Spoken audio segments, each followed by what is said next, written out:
नमस्कार साथियों, देवव्रत क्लासेस में आपका हार्दिक स्वागत अभिनंदन है। आज हम पढ़ेंगे करंट जीके के बहुत ही महत्वपूर्ण प्रश्न।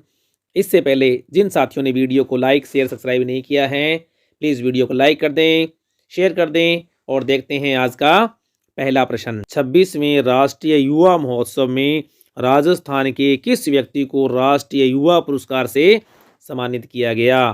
तो किसको सम्मानित किया गया? श्री कुलदीप वर्मा को। कहाँ के? ये देवगुड़ा जयपुर के निवासी हैं। अब देखो इन्हें क्यों मिला? क्योंकि इन्होंने कोविड-19 के अंतर्गत मास्क वितरण, भोजन वितरण और लोगों को जागरूकता संबंधी अनेक कार्य किए, इसलिए इन्हें भारत सरकार ने राष्ट्रीय युवा पुरस्कार से सम्मानित किया। अब देखो हाल ही में राष्ट्रीय युवा महोत्सव का आयोजन कहाँ पर किया गया? हुबली कर्नाटक में किया गया। और इसका उद्घाटन किसने किया? प्रधानमंत्री श्री नरेंद्र मोदी ने 12 जनवरी को इसका उद्घाटन किया। पता है ना आपको, 12 जनवरी है, क्या बनाते हैं इसे? युवा दिवस के रूप में, स्वामी विवेकानंद जयंती पर युवा दिवस के रूप में मनाते हैं। और हमारे केंद्रीय युवा और खेल मंत्री कौन है? श्री अनुराग ठाकुर। ध्यान रखना कि राजस्थान के किस व्यक्ति को राष्ट्रीय युवा पुरस्कार से सम्मानित किया गया है? श्री कुलदीप वर्मा को। साथियों प्रश्न बहुत ही इंपॉर्टेंट है, हो सकता है आने वाले एग्जाम में ये प्रश्न आपको देखने को अवश्य मिले। अगला प्रश्न है, आईपीएल क्रिकेट महिला मीडिया का अधिकार हाल ही में किस कंपनी को दिया गया, या यूं कह सकते हैं किस कंपनी ने खरीदा? अब देखो जिस प्रकार से पुरुष आईपीएल होते हैं उसी प्रकार से महिला क्रिकेट के भी आईपीएल मैचेस का आयोजन किया जाएगा। तो उसके पूरे प्रसारण का जो ठेका है वो किस कंपनी ने लिया है? बाईकॉम 18 ने लिया है। कब से कब तक? 2023 से लेकर 2027 तक, यानी 951 करोड़ रुपए में ये सौदा तय हुआ है। कितने वर्ष के लिए? 5 वर्ष के लिए। और अब ध्यान रखना, ये जो क्रिकेट की जो संस्था है भारत में उसका नाम है बीसीसीआई, और उसके अध्यक्ष कौन है? रोजर बिन्नी। और उसके सचिव कौन है? जय शाह। तो ध्यान रखना साथियों। अब क्या है, आजकल जो क्वेश्चन फ्रेम होके आ रहे हैं तो उस तरह से क्या है, ये क्वेश्चन फ्रेम होकर पूछा जा सकता है। अगला प्रश्न है, केंद्रीय निर्वाचन आयोग ने रिमोट वोटिंग मशीन का पहला डेमो कब प्रस्तुत किया? तो पहला डेमो कब प्रस्तुत किया? 16 जनवरी को। कहाँ पर? नई दिल्ली में। अब देखो पहला डेमो कहाँ पर किया? 16 जनवरी को नई दिल्ली में प्रस्तुत किया। ध्यान है ना, अपने पहले भी पढ़ा था। RVM रिमोट वोटिंग मशीन क्या है ये? इस मशीन के द्वारा कोई व्यक्ति किसी अन्य राज्य में बैठा हुआ है तो भी वहाँ पर क्या है, मतदान कर सकता है। अगला प्रश्न है, हाल ही में राजस्थान का कौन सा बांध है वो अतिक्रमण के कारण है चर्चा में है? तो ध्यान रखना, जय सागर बांध। जय सागर बांध है वो क्या है, अतिक्रमण के कारण चर्चा में है। और कहाँ पर है ये? अलवर में। तो ध्यान रखना कौन सा बांध है ये? जय सागर बांध। अगला प्रश्न है, लोहड़ी के बाद कन्या लोहड़ी का आयोजन राजस्थान के किस जिले में किया जाता है? ध्यान रखना, लोहड़ी बनती है 13 जनवरी को। कब? 13 जनवरी को क्या है, लोहड़ी बनाई जाती है। लोहड़ी के बाद में क्या है, कन्या लोहड़ी का आयोजन कहाँ पर होता है? जयपुर जिले में। और कौन करता है? सिख समाज के लोग हैं इस लोहड़ी का आयोजन करते हैं। कब किया जाएगा? 29 जनवरी को किया जाएगा।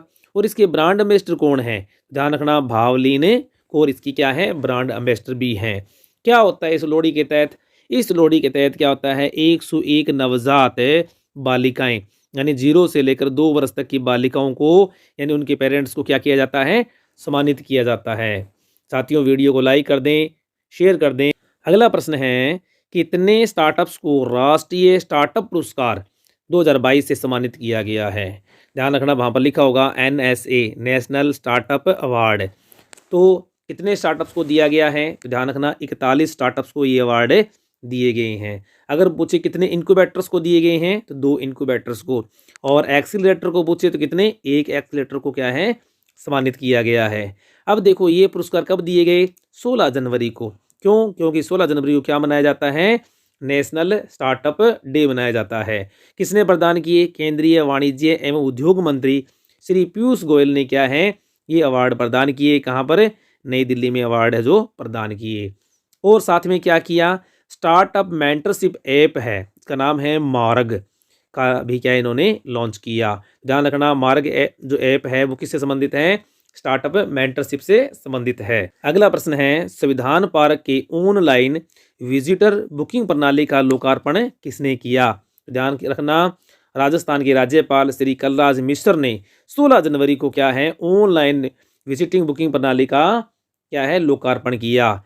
अब देखो, राजभवन में स्थित संविधान पार्क के भ्रमण के लिए राजभवन की जो लिंक है उसके द्वारा कोई विजिटर है ऑनलाइन बुकिंग करा सकेंगे। और सप्ताह में कितने 2 दिन, कौन कौन से, शुक्रवार और शनिवार को क्या है निःशुल्क क्या है राजभवन में संविधान पार्क का भ्रमण कर सकेंगे। और आपको ये भी पता होना चाहिए कि संविधान पार्क का हाल ही में उद्घाटन किसने किया? हमारे देश की राष्ट्रपति श्रीमती द्रौपदी मुर्मू ने 3 जनवरी को क्या है संविधान पार्क का लोकार्पण किया। तो वेरी वेरी इंपॉर्टेंट प्रश्न साथियों, ये प्रश्न पूछा जाएगा, अवश्य पूछा जाएगा आने वाले एग्जाम्स में कि संविधान पार्क का लोकार्पण किसने किया। तो ध्यान रखना, श्रीमती द्रौपदी मुर्मू। कब? 3 जनवरी को। और ये प्रश्न भी साथियों इंपॉर्टेंट है, क्योंकि यहाँ पर प्रश्न ऐसा पूछा जा सकता है कि संविधान पार्क के लिए किस नई प्रणाली का लोकार्पण किया गया? तो ऑनलाइन विजिटिंग बुकिंग प्रणाली का लोकार्पण किया गया। और कितने दिवस? 2 दिवस। कौन कौन से? शुक्र और शनिवार को भ्रमण किया जा सकेगा। किस भारतीय फिल्म को क्रिटिक्स चॉइस अवार्ड 2023 से सम्मानित किया गया है? ध्यान रखना, RR और R, ये क्या है? दक्षिणी भारतीय फिल्म। कहाँ पर? ऑस्कर अवार्ड के समय, ऑस्कर का एक पार्ट है क्रिएटिव चॉइस अवार्ड, यानी विदेशी भाषा फिल्म श्रेणी के अंदर क्या है इसे क्रिएटिव चॉइस अवार्ड से सम्मानित किया गया। किस फिल्म को? RR और R। और इसी फिल्म के गाने को कुछ दिन पहले क्या है नाटू नाटू को क्या है 80वां गोल्डन ग्लोब अवार्ड भी दिया गया था। तो हम कह सकते हैं कि RRR एकमात्र ऐसी फिल्म है जिसको दो ऑस्कर अवार्ड प्रदान किए गए हैं। और इसके निर्देशक कौन हैं? SS राजामौली। साथियों, ये प्रश्न भी क्या है बहुत इंपॉर्टेंट है, पूछे ना पूछे उसकी मर्जी, लेकिन देखो इसका निर्देशक का नाम जरूर पूछा जा सकता है कि इस फिल्म के निर्देशक कौन है? तो SS राजामौली। अगला प्रश्न है, किस भारतीय पुलिस अधिकारी को BRO में विदेशी असाइनमेंट पर तैनात होने वाली प्रथम महिला होने का गौरव प्राप्त हुआ है? BRO का मतलब है बॉर्डर रोड ऑर्गेनाइजेशन के अंतर्गत विदेश में तैनात होने का मौका मिला है। तो कौन है? सुरभि जखमोला, यानी पहली महिला है जिन्हें BRO के थ्रू विदेश में क्या है अपॉइंटमेंट मिला है। और कहाँ पर तैनात होंगी ये? भूटान में। अगला प्रश्न है, नौसेना के 21वें युद्धाभ्यास वरुण का आयोजन किन 2 देशों के बीच में किया गया? ध्यान रखना, भारत और फ्रांस के बीच में। अब जब बात आती है वरुण की, तो किस में?